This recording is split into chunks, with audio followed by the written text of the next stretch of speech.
Bonjour tout le monde, bienvenue à un autre épisode. Ça fait quand même quelques semaines que je n'ai pas publié de vidéo. Que vous voulez-vous, on est en plein milieu d'été, il n'y a pas grand-chose qui se passe. Un été super plate.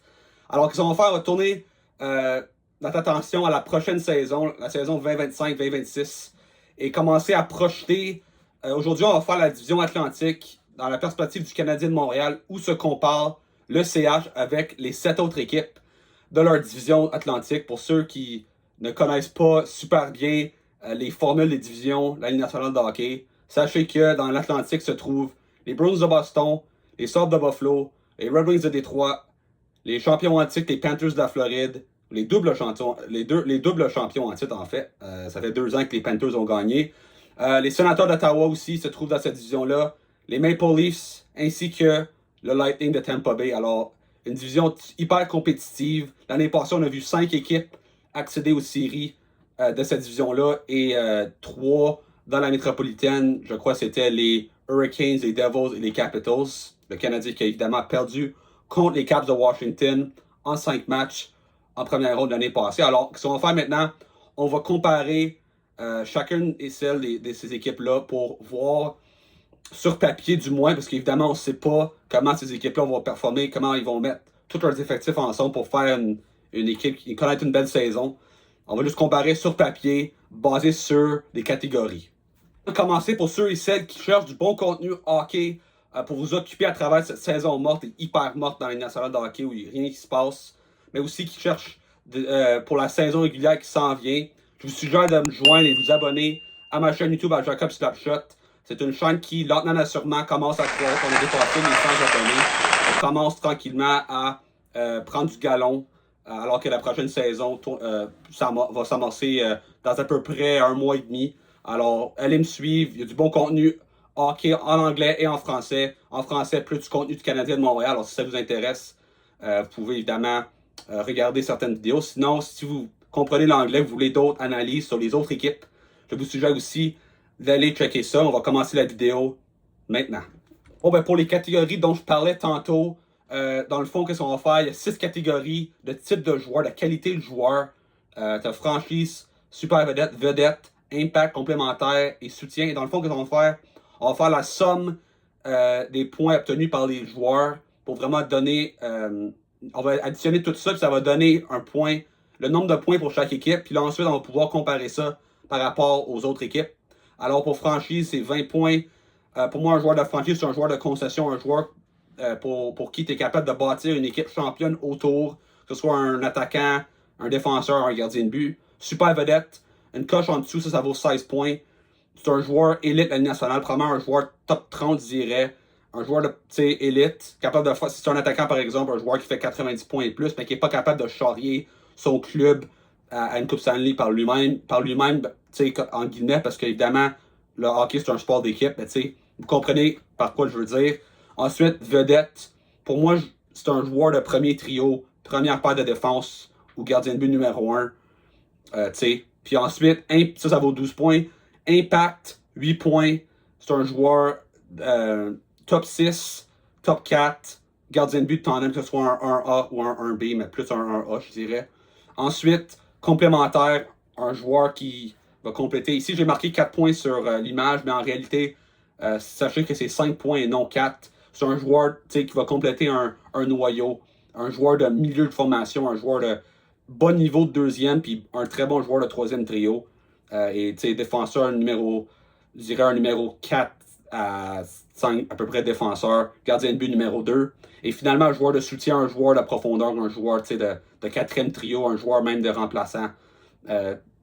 Alors, des fois, il y a des équipes, mettons 12 attaquants, mais peut-être j'aurais mis 13 ou 14 attaquants pour une équipe, ou ici, il y a 6 défenseurs, mais là, j'aurais mis peut-être 7-8 défenseurs par équipe. Alors, on va commencer avec les Bruins de Boston. On va aller en ordre alphabétique pour la division Atlantique. Alors, pour Boston, dans la franchise, évidemment, Pastrnak, oui, les Bruins n'ont pas eu une bonne saison, mais il ne faut pas oublier Pastrnak. C'est un joueur qui est capable de scorer 50 buts et plus au-dessus de 100 points, malgré le fait qu'il jouait avec pas grand monde autour. C'est un joueur, c'est probablement un des 3 meilleurs alliés de la Ligue. Super vedette, Charlie McAvoy, c'est probablement un défenseur top 10, top 15 de la Ligue. C'est sûr qu'offensivement, il n'a pas autant produit durant les années, mais il ne faut pas oublier encore une fois que les Bruins, c'est pas une très bonne équipe offensivement. Jeremy Swayman, il n'a pas connu une bonne saison, mais pour moi, c'est encore un gardien de but, un bon numéro 1 encore, à preuve du contraire, à moins qu'ils connaissent une autre horrible saison. Pour moi, j'ai aucune raison de le descendre. Ensuite, dans les joueurs d'impact, Morgan Geekie, Elias Lindholm, Pavel Zacha, Hampus Lindholm. Geekie a connu sa meilleure saison de sa carrière. Je pense pas que c'est un joueur de 30 buts à chaque année, mais je pense que c'est quand même un bon joueur pour les Bruins. Lindholm, évidemment, il était une grande déception cette année, mais je pense quand même qu'il est capable de rebondir. Il a quand même un solide deuxième centre. Pavel Zacha, je pense que c'est quand même un bon joueur. Il reste à voir si c'est un vrai centre de deuxième trio ou plus un ailier. Puis Hampus Lindholm, c'est un très bon défenseur top 4. Ensuite, les joueurs complémentaires, Casey Middlestat, Victor Arvidsson, Nikita Zadorov et Mason Lohrei. Middlestat, il a été acquis contre Charlie Coyle par l'Avalanche, ou de l'Avalanche pour Charlie Coyle. Il n'a pas nécessairement super bien fait à Boston, mais c'est quand même un joueur de talent qui pourrait peut-être surprendre. Arvidsson, il n'a pas connu la meilleure saison avec les Oilers. C'était plus souvent autrement, il était un peu laissé de côté. Mais peut-être à Boston, dans un meilleur rôle, il pourrait peut-être produire, faire 20 buts, 20 passes à peu près. Zadorov, c'est un bon défenseur, 4-5. Surpayé certainement, mais je pense que c'est quand même un joueur qui a une utilité. Puis Mason Lohrei, c'est un jeune défenseur qui pourrait peut-être éclore puis peut-être se mettre dans les joueurs d'impact, être un bon top 4 à long terme. Et finalement, des joueurs de soutien, Tanner Jeannot qui ont surpayé, que tout le monde pense que c'est un meilleur joueur de ce qu'il a. C'est un joueur de quatrième trio capable de, je sais pas, marquer 10 buts par année, mais c'est surtout un joueur robuste, mais sans plus. Sean Corrali, un joueur qui a évidemment par le passé joué à Boston, mais c'est un solide centre de quatrième trio. John Beecher, c'est un plus jeune joueur, mais il se limite pas mal à un quatrième trio. Et Simon à Tampa Bay. Castellic qui a quand même été efficace pour Boston cette année sur le quatrième trio. Kuznev qui ont reçu à date limite contre Justin Brazeau. C'est un jeune joueur qui a un certain potentiel, peut-être pourrait monter vers un joueur complémentaire d'ici 2-3 ans.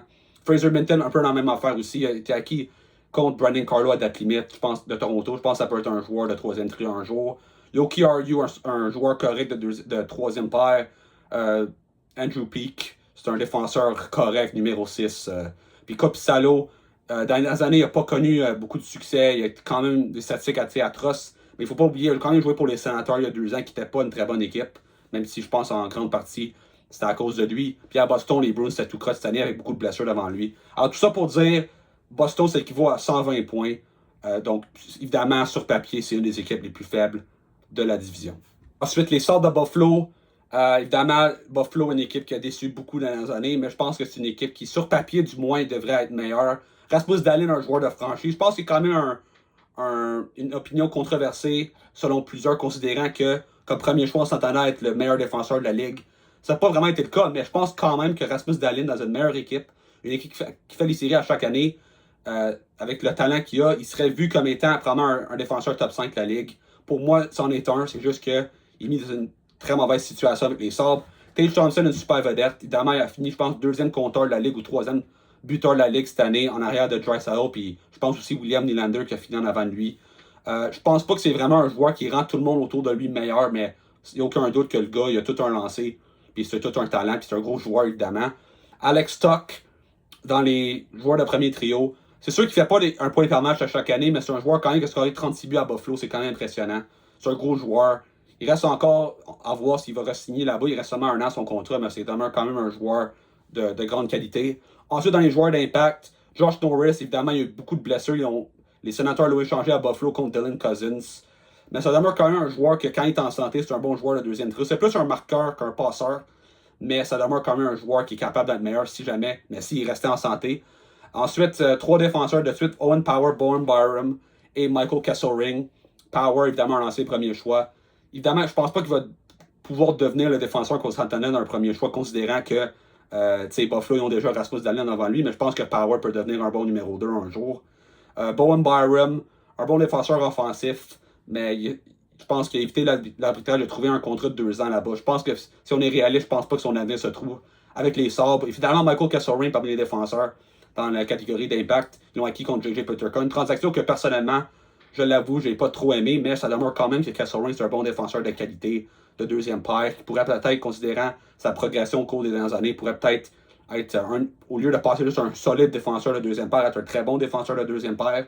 Alors, quand même, une belle acquisition. Puis c'est un droitier aussi, Buffalo. C'est Dahlin, Power, Byron, c'est deux des gauchers. Alors, évidemment, ils permettent d'équilibrer un peu la brigade défensive. Et finalement, Luukkonen, Il a connu une très très mauvaise saison cette année, mais l'année passée, il ne faut pas oublier qu'il a connu une excellente fin de saison surtout. Je crois encore à son potentiel, du moins être un bon gardien de tandem capable de goaler à peu près 40 games par année. Ensuite, les joueurs complémentaires, Zach Benson, un autre choix l'année passée, qui à date, il a quand même fait les nationales à 18 ans, malgré le fait que c'est un très petit joueur, mais je pense que c'est un joueur qui peut peut-être éclore, peut peut-être être meilleur, un joueur d'impact bientôt. Iri Kulich, qui a quand même bien fait cette année avec les Sabres. Sur Daily Faceoff, bizarrement, il marquait avec le premier centre avec Tage Thompson à l'aile droite. Ça, je sais pas encore ce qui va arriver, mais pour l'instant, c'est pas encore un joueur prouvé que je peux dire que c'est un joueur d'impact dans chaque équipe. Un joueur top 6, c'est pas encore le cas, mais il y a le potentiel. Jason Zucker, il a quand même été très productif. Même chose avec Ryan McLeod, deux joueurs qui ont acquis l'été dernier. Mais encore une fois, ils ont assez d'historique dans leur cas, surtout dans le cas du Zucker. C'est pas un vrai joueur d'impact, c'est plus un joueur complémentaire. McLeod, par exemple, il a connu une belle éclosion. On verra s'il est capable de maintenir ça l'année prochaine. Jack Quinn, malheureusement, un haut choix repêchage il y a quelques années, mais il a vraiment eu beaucoup de blessures. Mais je pense qu'il peut être encore un joueur efficace sur un middle six. Samuelson, un joueur qui a constaté un gros contrat, un long contrat il y a quelques années. Malheureusement, il a eu des blessures, il n'a pas vraiment performé à son plein potentiel, mais il peut quand même être un bon joueur, défenseur numéro 5 pour Buffalo. Puis Alex Lyon, il a quand même bien performé dans les années avec les Red Wings, je pense que, puis les Panthers. Il peut quand même être un gardien de but, un bon gardien capable de goaler à peu près 30 matchs, un bon numéro 2. Et finalement, les joueurs de soutien, Jordan Greenway, Josh Doan qui ont reçu contre Peterka dans la transaction. Je pense que Doan a quand même montré des belles affaires avec Utah, Arizona. Alors je pense que Doan a quand même un certain potentiel. Peyton Krebs, un ancien choix de première ronde, je pense pas qu'il va devenir grand-chose. C'est un petit joueur. Il est pas mal limité malheureusement. Il y a eu des blessures au tendon d'Achille, entre autres. Malheureusement, je pense pas qu'il va devenir le joueur qu'on pensait. Dan Force qu'on a acquis cet été, c'est un solide joueur de quatrième trio. Mallenstein qu'on a donné un choix de deuxième ronde qui est devenu Cole Hudson. Alors, pas une très bonne transaction pour un joueur de quatrième trio. Connor Timmins, qui est un défenseur de profondeur, même chose avec Zach Jones. Alors, en tout, ça donne 137 points pour les Sabres, qui est quand même pas si mal, considérant ces 17 points de plus que les Bruins. Mais on verra comment ça se compare aux meilleures équipes de la division Atlantique. Là, la prochaine équipe, c'est les Red Wings de Détroit, une équipe qui est quand même, considérant qu'ils ont raté les séries par 1 point il y a un an cette année, le fait qu'ils ont raté par 6 points en l'air du Canadien, c'est quand même très décevant. Mais ils ont quand même une équipe capable d'être dans le mix. Ils n'ont pas pour moi un joueur franchise ni une super vedette. Lucas Raymond a failli se rendre là, mais il y a seulement une saison de points par match. Alors on verra, mais pour moi, Raymond, d'ici un an, si on faisait ça, cette liste-là, il serait facilement parmi les super vedettes. Les autres joueurs dans les joueurs de premier trio, Dylan Larkin, un bon premier centre, mais c'est pas une super vedette. Alex DeBrincat qui a marqué 39 buts après 2 saisons quand même décevantes pour ses standards. Évidemment, un joueur qui a déjà marqué 40 buts à quelques reprises par le passé. Et Mort Sider qui est un excellent défenseur de première paire.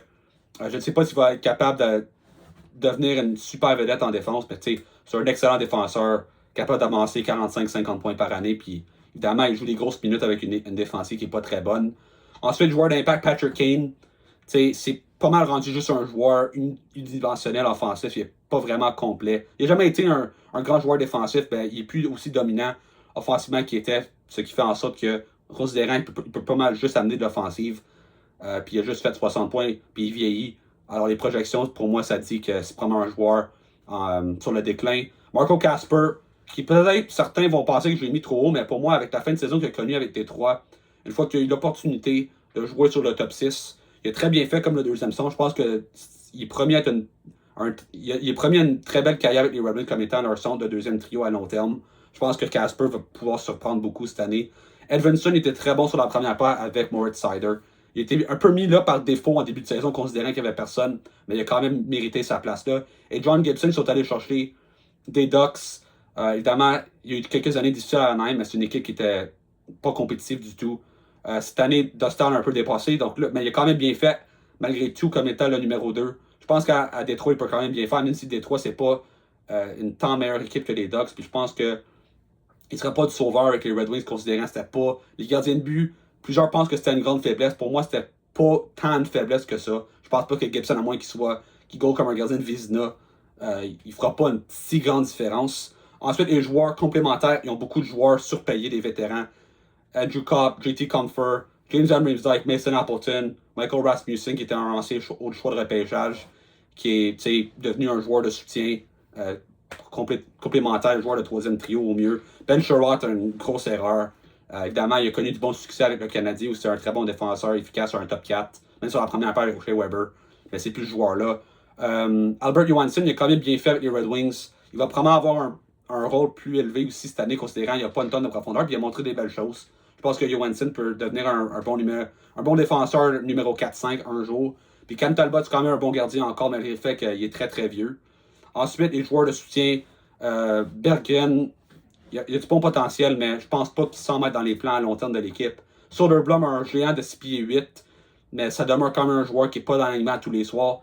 Eric Gustafsson, encore un joueur qui est encore utilisé comme étant un défenseur, c'est un carrière sur une deuxième vague d'avantage numérique, mais il n'est pas un si bon défenseur que ça à 5 contre 5. Bernard Docker, qui a joué à Ottawa à Buffalo cette année, puis là, il se retrouve à Détroit, mais il n'a pas vraiment fait ses preuves. Puis finalement, Justin Hall, un autre joueur qui ont surpayé, qui est un défenseur de numéro 6 au mieux, puis plus même un défenseur numéro 7, c'est une très bonne équipe. Alors tout ça pour dire, les Red Wings se trouvent à 130 points, ce qui est moins que les Stars, ça c'est un mauvais signe.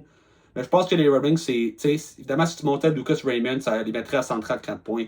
Je pense que les Red Wings, c'est une équipe qui il leur manque encore, surtout en profondeur à l'attaque et encore plus en défense, parce qu'à part Sider et Edvinson, c'est une défensive assez ordinaire. Merci.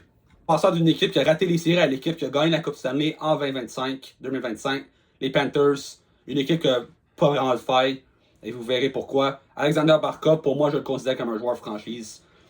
Pour moi, il n'a même pas eu à dominer tant que ça en série, mais c'est tellement une équipe bien construite. Mais je pense que Barkov, c'est un joueur qui rend tout le monde autour de lui meilleur. Puis pour moi, il mérite d'être dans la catégorie franchise. Ça vaut 20 points. Alors c'est très. Ça a une grande valeur. Ensuite, dans les super vedettes, Sam Reinhart, Matthew Tkachuk, Sergei Bobrovsky. Bobrovsky, c'est encore un gardien de but élite. Même si en saison régulière, c'est un gardien qui vieillit, puis il n'a pas dominé autant. Mais en série, on sait de quoi il est fait. Il est encore capable de voler des matchs. Tkachuk, qui a eu des blessures dans les années, il risque de rater probablement les 2-3 premiers mois de la saison. Mais tu sais, malgré le fait qu'avec des blessures, c'est tout un joueur au-dessus d'un point par match. Puis Sam Reinhart, il a fini premier compteur de l'équipe les dernières années, dont 57 buts il y a 2 ans. C'est un des meilleurs joueurs les 2 ans de sa patinoire. Alors pour moi, il mérite d'être là. Puis ça fait 2 ans de suite qu'il est dominant, c'est pas juste 1 an, mettons comme Raymond, même si Raymond, je crois qu'il va devenir une super vedette. Ensuite, les joueurs All-Star, Forsling, Seth Jones et Ekblad, donc leurs 3 meilleurs défenseurs. C'est 3 défenseurs de première paire, puis c'est une grande raison pour laquelle ils ont réussi à gagner la Coupe Stanley, malgré le fait qu'aucun des 3, pour moi, c'est un défenseur élite de. Parce que chaque équipe qui gagne la Coupe Stanley, d'habitude, ils ont tout le temps leur pilier, leur général. Ils n'ont pas vraiment un général, mais ils ont 3 défenseurs de premier plan. Alors pour moi, ça compense évidemment. Ensuite, joueurs complémentaires ou impact, je veux dire, Verhaeghe, Sam Bennett, Brad Marchand, Anton Lundell. Verhaeghe, tu pourrais peut-être le monter. Il était un point par match en série, je pense que c'est un meilleur pointeur. Mais tu sais, je pense qu'il jouait avec Barkov. Non, il jouait pas avec Barkov, Verhaeghe. Il jouait avec Tkachuk puis Bennett. Mais ça demeure quand même un joueur très très efficace quand même. Mais je pense qu'il bénéficie quand même de jouer des très bons joueurs. Sam Bennett, encore une fois, un bon joueur de série. En série régulière, c'est un joueur à peu près d'une 50aine de points. Mais tu sais, il bénéficie encore une fois de jouer avec un gars comme Tkachuk, même si je pense que Bennett est un peu sous-estimé aussi. Brad Marchand, peut-être c'est un peu surprenant que je mette juste là, mais tu sais, Marchand, oui, il était un point par match ou à peu près en série, mais il jouait quand même sur le 3e trio contre l'opposition plus faible, parce qu'on s'entend qu'il n'y a pas une tonne d'équipes qui ont le luxe de mettre un gars comme Marchand sur un 3e trio, alors il a bénéficié de ça. Mais ça demeure quand même un très bon joueur. Puis Anton Lundell, pour moi, dans une bonne majorité d'équipes, il serait un solide 2e centre. Alors pour moi, les Panthers, ils ont une profondeur inégalée. Puis là, ça continue sur les joueurs de complémentaires. Rodriguez, Luosterainen, Samoskevich, qui n'a même pas joué de façon régulière en série, puis je le mets là parce qu'il a scoré 15 buts. Puis c'est un joueur qui va avoir un plus grand rôle cette année, surtout que ça a l'air probablement qu'ils vont peut-être essayer d'échanger Rodriguez pour pouvoir faire de l'espace quand Tkachuk va revenir. Mais Samoskevich, c'est un joueur plus que capable pour jouer dans le national. Mykola Kulikov, Mykola qui a eu une éclosion en série. Alors, Floride, c'est incroyable. Puis là, ensuite, encore une fois, des joueurs de soutien. Boquist, Nosek, Greer, Yadjovic, Jeff Petrie, Balinskis, Tarasov. Alors, il y a tellement de profondeur à cette équipe-là. 175 points. Pour moi, c'est la meilleure équipe de la Ligue sur papier. Pour moi, c'est même pas proche. Alors, il n'y aura pas une équipe dans l'Atlantique, évidemment, qui va se rapprocher des Panthers. Alors, j'ai les Panthers à soi. 175 points. Là, en ordre alphabétique, ça serait le Canadien, la prochaine équipe, mais on va garder le Canadien pour la fin. Alors, on va poursuivre avec les Sénateurs d'Ottawa. Une équipe qui a finalement fait les séries après plusieurs années décevantes où ils n'ont pas été capables de prendre le prochain pas. Pour moi, ils n'ont pas de joueurs encore de franchise. Je ne suis pas sûr dans leur pipeline qu'ils ont des joueurs qui ont ce potentiel-là, malheureusement. Mais super vedette, Jake Sanderson. Pour moi, il a prouvé que c'est un défenseur top 12, top 15 au pire dans la Ligue nationale. Seulement 57 points, mais il est tellement dominant quand tu l'as joué, quand tu l'as vu grand placé aux 4 Nations, il était très très bon. Il a marqué un but dans la finale. Pour moi, tu sais, puis contre Toronto, il était dominant. Pour moi, c'est le meilleur joueur de la série du côté des Sénateurs. Pour moi, c'est un vrai défenseur élite de première paire. Pas juste de première paire, mais c'est un vrai numéro 1. Ensuite, dans les vedettes, j'ai pas mis Lucas Raymond parmi les super vedettes, puis je mets pas Tim Stutz là. Ça fait quand même 2 ans qu'il est en bas d'un point par match. Alors pour moi, quand t'es pas un point par match, tu peux pas être considéré une super vedette. Surtout si t'es un attaquant. Ben, si t'es un attaquant, un défenseur, s'il fait 70 points, c'est quand même excellent. Mais pour moi, Stutz là, il peut peut-être devenir un super vedette. Il redevient le joueur qui était il y a 2 ans, il a fait 90 points. Pour moi, je peux le mettre là, mais Stutz là, c'est quand même un excellent joueur. Kachuk, même affaire, il a connu une baisse de production cette année, mais je pense que c'est un excellent joueur de premier trio. Puis Linus Olmark, c'est un très bon gardien numéro 1. Des joueurs d'impact, Drake Batterson, Dylan Cousins, Thomas Chabot et Artenzu. Batterson, il n'est pas loin d'être un joueur de premier trio, à mon avis. Mais il n'a pas assez produit des dernières années pour suggérer que, sans aucun doute, je le mets parmi les All-Stars. Cousins qui ont acquis des sorts à la limite, il a quand même super bien performé. Il peut être un excellent deuxième centre pour eux autres. Chabot, c'est pas le défenseur qu'on voyait après ces 2 premières années où on voyait un futur défenseur, un futur gagnant du trophée Norris, parce qu'il est quand même un bon défenseur de deuxième paire. Artenzu, c'est un joueur très sous-estimé, un très bon défenseur défensif. Il y a une belle chimie avec Jake Sanderson. Ensuite, les joueurs complémentaires, Claude Giroux, David Perron, Shane Pinto, Ridley Gregg, Fabian Zetterlund, Michael Madio, Nick Jensen et Jordan Spence. J'aime beaucoup l'ajout de Jordan Spence pour ajouter une certaine dimension offensive sur une troisième paire et surtout améliorer cette paire-là, contrairement à ce qu'il y avait l'année passée avec un gars comme Travis Harmonic qui était là. Ça faisait dur. Giroux, Perron, ça a vieilli. Pinto, c'est quand même un bon joueur, le troisième trio, un bon troisième centre. Gray est quand même assez jeune. Zetterlund, dans un plus grand rôle, pourrait aussi surprendre. Mais je pense que les Sénateurs, ils ont une certaine belle profondeur. Puis parmi les joueurs de soutien, Lars Zeller, Dylan Cousins, Tyler Clevin, que j'ai aimé beaucoup sur la troisième paire, pourrait peut-être devenir un peu meilleur aussi. Mathieu Palo, puis Merrill pourrait aussi surprendre s'il obtient plus de départ. Il a très bien fait alors que Olmark était blessé au mois de janvier. Il a quand même, en quelque sorte, sauvé la saison des Sénateurs, un peu comme Dobech a fait à Montréal. Puis ça a permis aux Sénateurs de revenir en force. Alors pour moi, les Sénateurs ont quand même une bonne équipe, mais malgré tout, 134 points moins que les Sorts de Buffalo. Pour moi, les Sénateurs, c'est juste, ils n'ont pas. Pour moi, c'est une équipe sur papier qui est un peu surévaluée, considérant qu'ils n'ont pas une tonne de super vedettes. À part Sanderson, Studa, Kachuk et Olmark, il n'y a pas une tonne de gros talent là-bas. Mais il y a beaucoup de profondeur, beaucoup de joueurs corrects. Puis ça permet d'avoir une équipe quand même profonde du premier au quatrième trio. Mais pour moi, il faut un autre joueur top 6 pour vraiment amener ça à un autre niveau et se rendre au niveau lit. Mais il y a quand même quelques jeunes joueurs là, comme Merrill, Clevin, Greg, Pinto, qui pourraient encore prendre un pas. Peut-être un gars comme Stuzla qui se rend dans les super vedettes. Alors, je pense que les Sénateurs ils ont quand même un potentiel. Mais pour moi, sur papier du moins, puis je pense pas que les Sénateurs vont finir aussi bas dans le classement en arrière des Sables. Je pense que les Sénateurs vont peut-être faire les séries. Moi, je pense qu'ils vont faire les séries, mais sur papier, ça demeure quand même une équipe qui joue bien en défensive. C'est pour ça qu'ils sont capables de gagner plus de matchs qu'autrement. Alors, la prochaine équipe, le Lightning de Tampa Bay, une équipe qui, évidemment, a déjà dominé par le passé, mais tranquillement sont sur le déclin. Mais ils ont encore une des équipes les plus talentueuses à l'aile, du moins leur noyau. Kucherov, Vasilevski, 2 joueurs franchises. Kucherov, le meilleur allié de la ligue. Vasilevski, un gardien top 2, top 3 facile. Ensuite, pas grand-chose à expliquer là. Super vedette, Braden Point, Victor Edmonds. Braden Point, vraiment un centre top 10 de la ligue. Victor Edmonds, un défenseur top 10. Alors, encore une fois, il y a du talent qui sort par les oreilles des joueurs à Tampa Bay. Jake Gensel, tu pourrais peut-être argumenter de le mettre plus haut, mais pour moi, Gensel, il a tout le temps joué des grandes vedettes, que ce soit Crosby ou Kucherov. Il a tout le temps été plus d'un point par match. Pour moi, c'est pas une super vedette, c'est pas un joueur qui améliore ses alliés autour, c'est plus un joueur complémentaire sur un premier trio. Un bon scoreur, évidemment, capable de scorer 40 buts. Mais je ne le vois pas comme étant une super vedette. Mais certainement une vedette, un joueur de premier trio, sans aucun doute. Puis Brandon Eagle aussi. Brandon Eagle, c'est une progression constante à chaque année. Je ne sais pas s'il va être capable de faire plus que 90 points. Mais une chose est sûre, c'est un excellent joueur de premier trio pour le Lightning. Ensuite, les joueurs d'impact, je veux dire. Cirelli, qui est un très bon deuxième centre défensif. Bjorkstrand, qui n'a pas vraiment eu sa chance à Tampa en raison de blessure. Mais c'est quand même un bon joueur, capable de faire une 50aine de points, 20aine de buts à chaque année. Ryan McDonough, encore un excellent défenseur top 4, malgré le fait qu'il a 35 ans. Cernak, un bon défenseur de deuxième paire, mais qui est souvent blessé. Puis J.J. Moser, il a eu une belle éclosion alors qu'il était en santé cette année. Il y a eu des blessures, mais il a quand même bien fait. Je pense que c'est un défenseur de top 4 pour le Lightning. Ensuite, joueur complémentaire, Nick Paul, qui est un excellent centre de troisième trio. Danny Gould, encore un joueur efficace. Peut-être pas le joueur qu'il était, mais ils ont donné quand même un contrat de 6 ans à 2 millions. Mais il peut être encore une fois utile sur un troisième trio. Puis Darren Radek, qui est capable de faire une trentaine de points sur l'avantage numérique, sur la deuxième vague de l'avantage numérique. Puis là, les joueurs de soutien, Gage Goncalves, Connor Geeky, Ponne Sonberg, Mitchell Shafee, Jacob Pelletier, Sengis Jurgensen, Mila Leberg, puis Jonas Johansson. Dans le cas ici de Goncalves puis de Geeky, il pourrait peut-être surprendre puis s'imposer dans le top 9, dans le top 6. Goncalves a eu une opportunité vers la fin de la saison. Alors l'année, ça pourrait peut-être même les monter encore plus. Mais je les mets à 160 points. 167 points, je veux dire.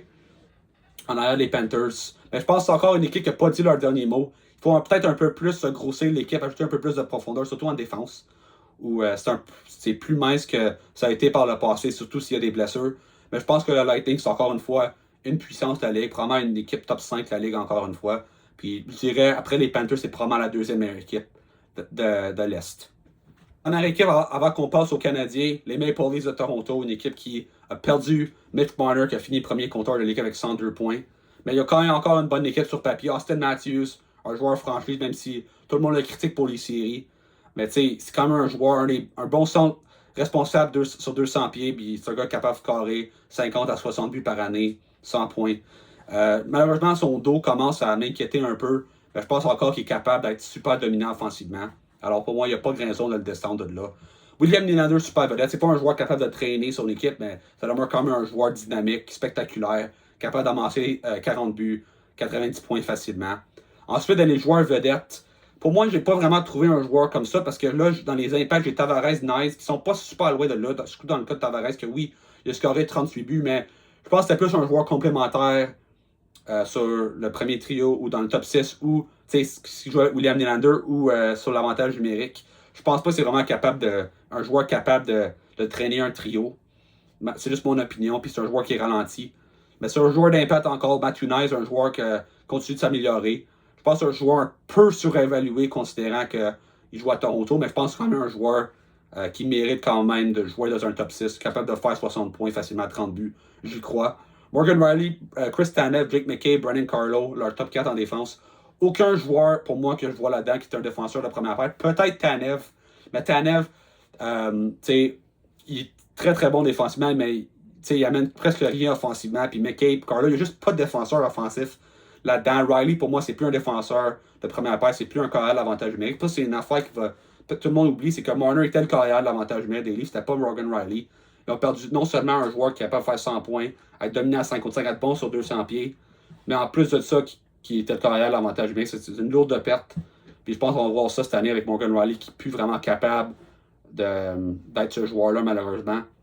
Joueurs de complémentaires, Matthias Maccelli, Max Domi, Nicolas Roy, Bobby McMahon, Dokoto Joshua, Scott Laughton, Oliver Ekman-Larsson. Maccelli, ça pourrait être une surprise, par exemple. Il pourrait peut-être... Il a quand même été productif à Utah ou en Arizona dans les années. Cette année, il a un peu perdu son rôle avec le Mammouth, considérant que Tourigny, il y avait d'autres options, d'autres jeunes qui ont dépassé dans l'équipe. Mais je pense que Maccelli à Toronto pourrait peut-être faire une cinquantaine de points. C'est surtout un bon frappeur de jeu. Il serait probablement une bonne option pour mettre avec un gars comme Austin Matthews. Puis là, les joueurs de soutien, Steven Lawrence, Carly Yarncroc, David Kampf, Robertson, Benoit et Henry Trunk ont acquis contre Ryan Reeves. Toronto, tout ça, ça donne à 147 points. Évidemment, l'année passée avec Mitch Marner, j'aurais probablement monté ça à... Mais Marner, j'aurais mis probablement dans les super vedettes, alors 16 points de plus. Vite de même, ça donnerait, je crois, 163 points. Ce serait probablement le troisième de la division, mais proche du Lightning de Tampa Bay. Je pense que Toronto, je pense pas que ça va être une équipe qui va faire les séries assurément. Je pense que c'est une équipe qui va se battre pour les séries avec une équipe comme le Canadien, avec les Sénateurs. Je pense pas qu'ils sont assurés de faire les séries, même si en date d'aujourd'hui, le 14 août ou le 15 août, dépendamment quand cette vidéo-là va sortir, j'aime leur chance quand même, malgré tout, de pouvoir accéder aux séries en 2026. Enfin, le moment que vous attendiez, le Canadien de Montréal. Alors pour moi, le Canadien, évidemment, ils ont fait des séries, c'est une très bonne jeune équipe. J'ai essayé d'être le plus conservateur possible pour éviter de me faire critiquer, d'être un homer. Alors on va essayer d'être le plus honnête possible. Donc, franchise Pour moi, ils n'ont pas encore un joueur comme ça. Je pense un jour, peut-être un Lane Hudson puis Ivan Demidov, ça pourrait peut-être se mériter une place là-dedans, mais ils sont. Hudson a juste joué une saison, Demidov, il n'est pas encore établi dans le national, alors je ne peux pas mettre personne là-dedans. Super vedette Nick Suzuki. Nick Suzuki, c'est un des meilleurs centres sur 200 pieds de la Ligue nationale. Il a fait 89 points. Je pense qu'il a fini 7e parmi tous les centres pour les points dans toute la Ligue. Il a traîné le Canadien en série, surtout en fin de saison. Il était le meilleur joueur du Canadien. Pour moi, il mérite d'être mis là, même s'il y a encore certains détracteurs qui pensent que c'est encore une fois juste un bon centre de deuxième trio. C'est pas le cas. C'est un centre élite. Ensuite, les joueurs vedettes. Cole Caulfield, pour moi, c'est un joueur pas surévalué, sous-estimé. Je pense que Caulfield, si Patrick Lanier n'aurait pas volé sa place sur l'avantage numérique, il aurait facilement dépassé de 40, puis je pense qu'il aurait même été capable de se rendre à 45, finir parmi les 5 meilleurs compteurs de la Ligue, puis être autour d'un point par match. Je pense que Caulfield, il va démontrer ça. C'est pas un joueur... pour moi, Caulfield a assez prouvé dans les années pour dire que c'est un des meilleurs scoreurs de la Ligue, mais il n'a jamais eu l'opportunité de le faire, que ce soit des blessures ou le fait qu'il n'y a pas eu beaucoup d'occasions sur l'avantage numérique. L'avantage numérique n'était pas très bon, qu'il jouait sur une équipe, qu'il jouait à un trio. Je pense que Caulfield, c'est un joueur étoile. Noah Dobson, Lane Hudson. Dobson, même s'il n'a pas connu sa meilleure saison, les Islanders, c'était pas une équipe très très bonne. Je pense qu'il va prouver autrement puis redonner le joueur qui était. Du moins, c'est un bon défenseur de première paire. Lane Hudson, moi honnêtement, j'hésitais même de le mettre dans le super vedette, mais c'est juste une saison. On verra s'il est capable de répéter. Mais pour moi, Lane Hudson, il est très proche d'être une super vedette cette année. Je pense que l'année prochaine, si on faisait l'exercice, il serait dans les super vedettes. Puis là, Montembeault, pour moi, Montembeault, il est prouvé comme étant un gardien numéro 1 de la Ligue nationale, un gardien top 15 facilement, s'approchant du top 10. Alors, tu sais, ça ressemble un peu étrange comme ça de le mettre dans les vedettes, mais pour moi, c'est dur de comparer des gardiens avec des patineurs, des attaquants ou des défenseurs. Alors, considérant juste sur ces critères-là, pour moi, Montembeault, c'est un gardien de but le numéro 1, alors je le mets dans les vedettes. Ensuite, joueur d'impact, Stavkovsky, Patrick Laine, Ivan Demidov, Kaden Gooley, Mike Matheson. Stavkovsky, il faut une grande éclosion. Je pense pas qu'il va être capable de, tu sais, à moins qu'il fasse genre 80 points cette année, je pourrais pas le mettre dans les. Ben, peut-être. S'il fait 80 points, il pourrait peut-être être mis dans les vedettes, mais tu sais, Stavkovsky, il faut une grande éclosion de sa part. Patrick Laine, à moins qu'il reste en salle toute l'année et score genre 40 à 50 buts. Tu sais, mais c'est un bon joueur d'avantage numérique. Je pense qu'il va rebondir d'un certain degré. Je pense qu'il va redonner le joueur qui était à Winnipeg dans ses meilleures années, mais je pense qu'il peut encore devenir un joueur de 30 buts, 60 points et plus. Ivan Demidov pourrait peut-être faire 70 points. Ça, c'est un joueur qui peut atteindre au moins 60 points, mais si, évidemment, c'est très optimiste, mais je pense que Demidov est plus que capable à faire ça. Il est beaucoup plus que capable à faire ça. C'est un joueur qui est tellement talentueux. Puis je pense qu'il va devenir une super vedette un jour facilement. Kaden Gooley, Mike Matheson, deux bons défenseurs top 4, même si Matheson est un peu mal aimé à Montréal à cause de ses revirements. Mais quand il joue sur la première paire, il faut pas mal s'attendre à ça. Mais là, il va probablement jouer sur une deuxième ou troisième paire. Il va beaucoup mieux paraître. Puis je pense que c'est un très bon défenseur. Là, le joueur complémentaire, Kirby Dach, il reste en santé pour être très utile, peut-être même être mis dans les joueurs d'impact s'il est capable de s'imposer comme étant le deuxième centre. Zachary Bolduc pourrait être une surprise. Il score 25 buts et plus. Puis il amène une bonne dimension physique. Il pourrait être mis comme étant un joueur top 6. Alex Newhook, Josh Anderson, Brennan Gallagher, Jake Evans, Alexandre Carrier, qui était une très belle surprise. Le Canadien d'acquis contre Justin Barron des Prédateurs. C'est un bon défenseur, numéro 4-5. Ensuite, des joueurs de soutien, Joe Veleno, Herbert Jacquet, Jaden Struble et Jacob Dobesch. J'hésitais peut-être à insérer un gars comme Kapanen, un gars comme Beck, mais pour moi, le Canadien, ça n'a pas l'air qu'ils vont faire. Ils vont traîner. Peut-être que ça sera un gars comme Samuel Blais, mais je peux pas mettre Samuel Blais là parce qu'il n'a même pas joué une game cette année dans le national. Alors, à moins qu'il y ait un jeune qui perce. Alors, pour l'instant, je vais être conservateur, ça donne 147 points, qui est à l'égalité avec les Maple Leafs pour le troisième rang. Juste alors, en résumé, ça donne que. Allez juste trouver ici, là. Bon. Floride, numéro 1 avec 175 points. Tampa Bay, numéro 2 avec 167. Toronto et Montréal à égalité avec 147. J'ai mis Toronto l'avantage parce qu'ils ont fait les séries. Ils ont fini plus haut que le Canadien l'année prochaine. Alors, c'est pas respect, mais moi, j'ai un feeling que le Canadien va finir en avant, pour être bien honnête. Buffalo, numéro 5 avec 137. Ottawa, numéro 6 avec 134, qui est un peu bas. Moi, je pense que Ottawa va finir en avant de Buffalo. Je pense que. Alors, mais tu sais, je pense qu'il y a une meilleure équipe que ça. Sur papier, ça ne va pas dire que tu vas connaître une saison sur papier. Regardez les Prédateurs, on pensait que c'est l'équipe destinée à gagner la Coupe. Puis, ben, pas moi, mais plusieurs personnes pensaient ça. Puis c'est devenu un grand flop. Ensuite, Détroit numéro 7 avec 130 et Boston au 8e rang avec 120, pas si surprenant que ça. Alors, ça, c'est pour moi, la façon de le classer, c'est un exercice de fun à faire. Évidemment, je pourrais complètement me tromper avec des joueurs qui se blessent, des joueurs qui surprennent, des joueurs qui déçoivent. Alors, c'est un exercice quand même le fun à faire. Bon, ça met fin à cette vidéo. Laissez-moi savoir par commentaire, est-ce que vous êtes d'accord avec ce modèle pour analyser les équipes de l'Atlantique? J'ai aussi publié ça sur Instagram. J'ai fait ça pour les autres divisions. Je ne ferai pas ça pour pour les autres divisions sur YouTube, mais sur l'Instagram, sachez que j'ai fait l'exercice pour toutes les équipes pour pouvoir comparer les équipes de chaque division. Alors, allez voir ça si vous avez le temps. Mais je pense que, laissez-moi savoir, est-ce que vous êtes d'accord avec le modèle? Est-ce que je pense que le système de points est un peu, que je devrais modifier ça pour vraiment rendre ça encore plus crédible? Alors, laissez-moi savoir ça. Est-ce qu'il y a des équipes qui sont... Est-ce qu'il y a des joueurs que j'ai classés trop bas ou trop haut pour chaque équipe que vous n'êtes pas d'accord avec? Est-ce qu'il y a des équipes qui sont trop bas selon vous? Laissez-moi savoir ça. N'oubliez pas de vous liker, de vous abonner à ma chaîne YouTube. Et on se revoit pour une autre vidéo. Ciao!